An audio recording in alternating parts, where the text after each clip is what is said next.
We're at day 9 on the TifTuf since laying it.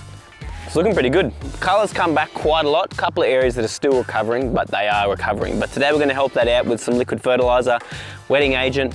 Going to put some insecticide down as well, just to keep this area safe. Great thing to do when you've got new turf, so let's just get into it. Yo mate, what up? Welcome to another lawn tip vid. So as you can see, we've had some really nice green up on this area. That Oxstar has helped with a bit of colour and a bit of boost as well. We're actually getting a little bit of growth now, so we're getting close to cutting. Very close to cutting. Now let's just see if it's rooted down. It's been 3 days since I last showed you guys on camera if it's rooted down or not, which it had mostly rooted down in some spots. That's completely rooted down. I can't even pull that up. Flip. Seriously. Let's go to one of the dodgy spots where it's a little bit brown and see if that's rooted down. So here's this spot where the sprinkler didn't hit the first time. You can see there's heaps of little green shoots coming back through here, so that's a really good sign. But even that, seriously, even that is rooted down. Far out. There we go. There's no problems with this. Definitely well established, 9 days in, and it's completely rooted down. I could mow this now if I wanted to. I might just leave it until next week, just to get a little bit more growth on it and let these little areas repair a little bit more. And we're gonna get some products out today just to help revitalise these areas. So apart from putting down our Oxstar last week, which is our pre-emergent and our fertiliser, haven't really done anything with this area just here. Just watered it. I've been watering it, because it's been hot, we got some 35-degree days in there. Well, I probably watered it about 3 times a day during those really hot spells. Yesterday we got some rain, so I didn't have to water it all day, which was nice. And it looks great this morning. Dew over the whole area, even the brown spots, which means there's not really any dry areas. But yeah, that's basically most of the maintenance I've been doing is just watering. Now, I've talked about this before, you can apply products to your new turf like this, like you do with general turf anyway. Like you can put fertilisers out, wetting agents. You just got to be careful when it comes to herbicides. So we don't really spray for weeds until it's really quite established. Probably done about 3 to 4 mows on the area, I'd recommend, just so you don't stress the new root system out. It's the same when you're doing things with seed as well. One thing I do want to do though is I want to get some liquid kelp out just to keep pushing root growth here, and some wetting agent as well, just so we get some adequate moisture across the whole area here. And while we're at that, you're going to put some liquid fertiliser out in that mix as well. Going to be fine to blend that. Going to put some aceleprant out too, just to protect this area from any grubs or anything else like that, just to be safe. Honestly, I'd rather get some out because I've got some in the shed, so we might as well put that out now. So these are all the products we're going to put out today. The liquid fertiliser using is Vitalize. Now the reason we're using Vitalize is because it's really good at helping areas repair, hence the name Vitalize. So there's not much nitrogen in there.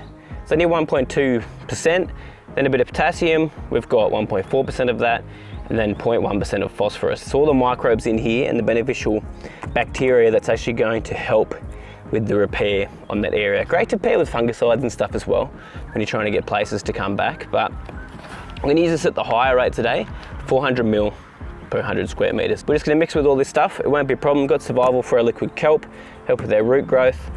Got our Tricure as well for our wetting agent, non-burning, so I could leave this area for a while without watering in, but I'll water it in because of our aceleprant as well, which is going to prevent different pests.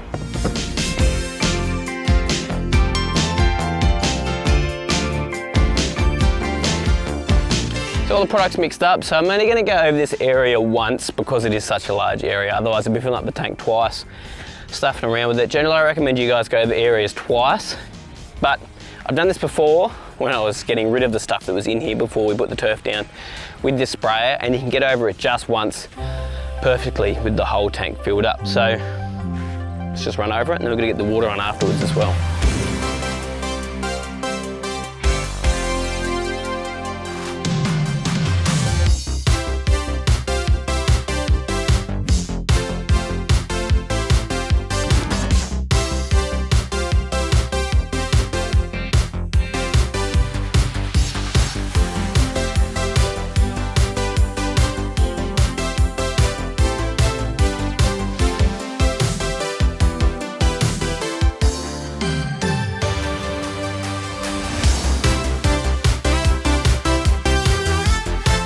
That is tough work.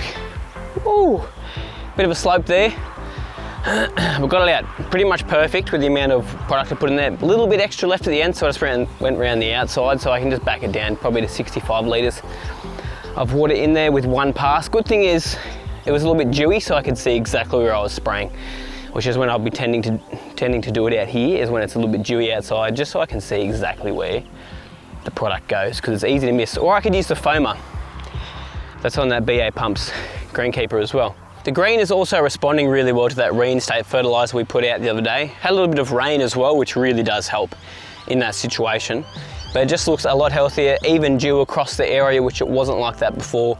Due for another wet agent application on this green as well, and some plant growth regulators, so I'll have to do that next week. But it does look a ton better. Let's go look at those dry spots too. So the ryegrass is really looking a little bit less stalky, a little bit healthier.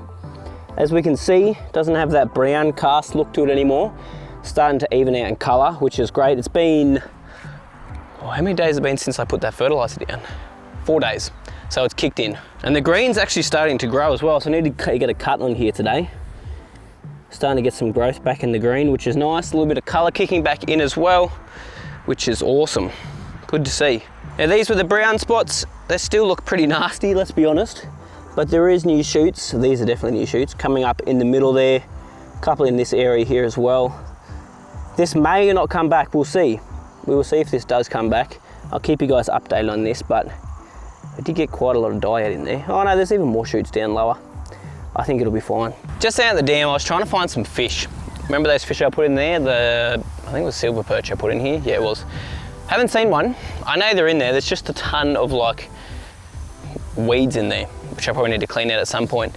What do you guys think about the surrounds here? I think it actually looks quite nice with just the natural nut grass and all the reeds and stuff. It actually looks really, really nice around here. I'm considering just leaving it nice and long, maybe making it look a little bit tidier, but I don't mind it. I don't know if I want to get rid of all the native stuff and just honestly just leave it there instead of putting some zoysia there or something, I don't know. And maybe just around the green area, we'll put some grass and just leave this area here, because this looks quite cool. I like it. But what I was trying to say was, how should I find out if the fish are in there? Does anyone know what you can feed them to bring them to the surface? Lots of frogs in there, I know that. Lots of ducks hanging around. But the dam has been keeping clean, like there's not really any algae in there, and it's been quite hot. There's lots of little lily pads and stuff, but not really any algae, which is good. So I reckon the fish are in there and they're keeping it clean. And the dam's not leaking either. That stop leak stuff is working, which is awesome. We definitely know if it was leaking at the moment with how dry it's been. I would have seen water out the back of the dam, but nah, I mowed that yesterday and there was no moisture at all, so we good. So from here on in, next week I'll give it a mow, definitely next week, because I've noticed when I was walking over it, a few areas are actually quite long, so it needs a mow. I'll probably, as I said, do that with the Protea and sit at around 15 mil. And then we're also gonna do a top dress next week as well. So I've just ordered 10 tonne of the sand that I use to do my golf green with. So I'm gonna use that here as well for our top dressing. I won't use 10 tonne, but it'd be good just to have the sand there to keep top dressing other areas as well. Now it's fine to top dress, even when it's not rooted down, to be honest, especially with TifTuf, like it's gonna grow through it perfectly fine. I'll give this whole area a nice top dress with the Eco 250. Anyway, that's about it for today. Thanks guys so much for watching. Really appreciate it. Looking forward to get stuck into some more work next week with top dressing, mowing. That'll probably be about it, to be honest. And with some work on the golf green as well. Anyway, see you.